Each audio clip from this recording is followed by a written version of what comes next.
Number 10 को देखते हैं। देखो 10वां क्वेश्चन है कि एक 80 मीटर चौड़ी सड़क के दोनों ओर आमने सामने समान लंबाई वाले दो खंबे लगे हुए हैं। चलिए एक सड़क बनाते हैं। ये सड़क है कितनी मीटर? 80 मीटर। इसका नाम दे देते हैं ए और बी।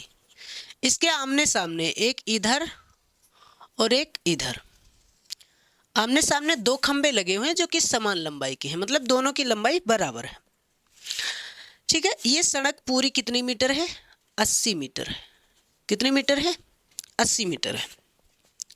फिर देखो इन दोनों खंभों के बीच सड़क के एक बिंदु से, सड़क का कोई बिंदु है, मान लीजिए ये सड़क का एक बिंदु है, सड़क के एक बिंदु से खंभों के शिखर के उन्नयन कोण क्रमशः 60 अंश और 30 अंश है। ये खंभे का शिखर है, इससे यहाँ और इसी से यहाँ कोण कितना है? 60 अंश है और 30 अंश है। कोई दिक्कत नहीं, इसको 60-30 किसी को भी कर सकते हो। ठीक है, अब हमें क्या करना है? खंभों की ऊंचाई और खंभों से बिंदु की दूरी ज्ञात करना है।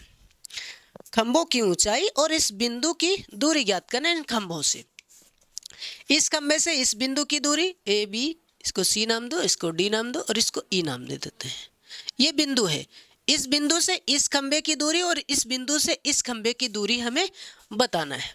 ठीक है, इससे इसकी दूरी और इसकी दूरी, दोनों के बीच की दूरी हमें बताना है। इस बिंदु से इसकी दूरी बताना और खंभों की ऊंचाई ज्ञात करना है। ठीक है, मानते हैं, लिखेंगे हल और यहाँ लिखेंगे माना दोनों खंभे बराबर है तो खंभों की ऊंचाई h है। खंभों की ऊंचाई h मीटर है। ठीक है, हमने खंभों की ऊंचाई क्या मान ली?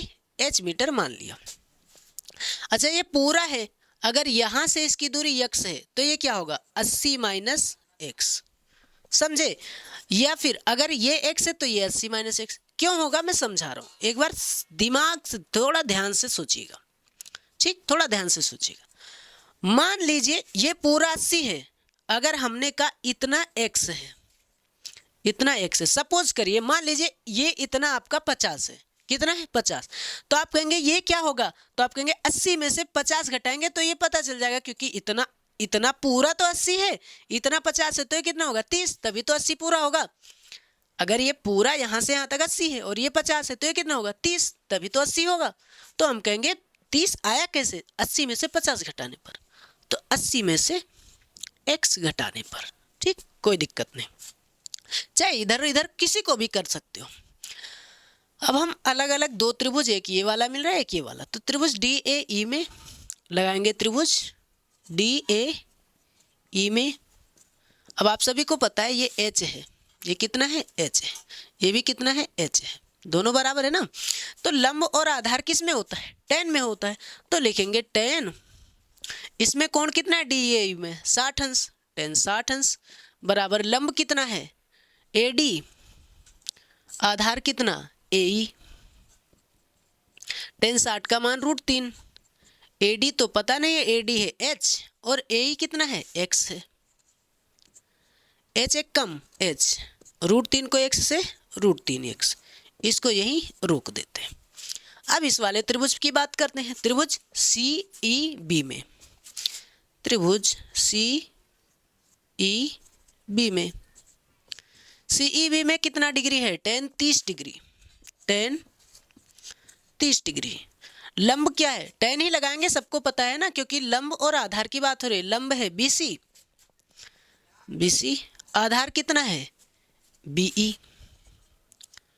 tan 30 का मान 1/√3, BC कितना है? BC तो h है और BE कितना है? BE है 80 माइनस एक्स, 80 माइनस एक्स।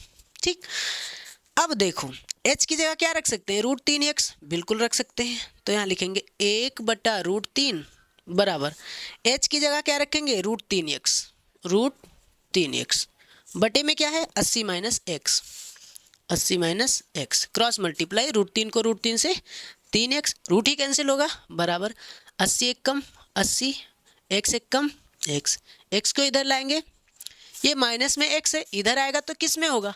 इधर आएगा तो प्लस में होगा, है ना।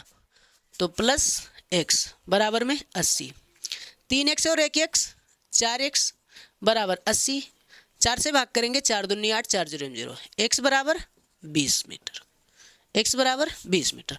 मतलब इस खंबे से इस बिंदु की दूरी 20 मीटर है। ठीक है, दूसरा देखते हैं। EB कितना था, BE कितना था, 80 माइनस एक्स, यानी कि 80 माइनस एक्स कितना 20, कितना आया 60 मीटर। मतलब इसके बीच की जो दूरी है बिंदु से खंभों की दूरी कितनी है 20 मीटर तथा 60 मीटर है। ये हो गया इसका आंसर, एक आंसर हो गया।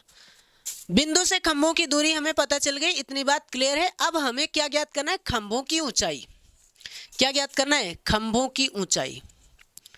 खंभों की ऊंचाई क्या है, h बराबर क्या है भाई, h बराबर √3x है। यहाँ देखो ध्यान से, h बराबर √3x, यानी h बराबर √3 गुणे x कितना है, x तो 20 है, तो 20 लिख देंगे। h बराबर 20 को √3 से 20√3 मीटर। तो अतः खंभों की ऊंचाई कितना है 20√3 मीटर है।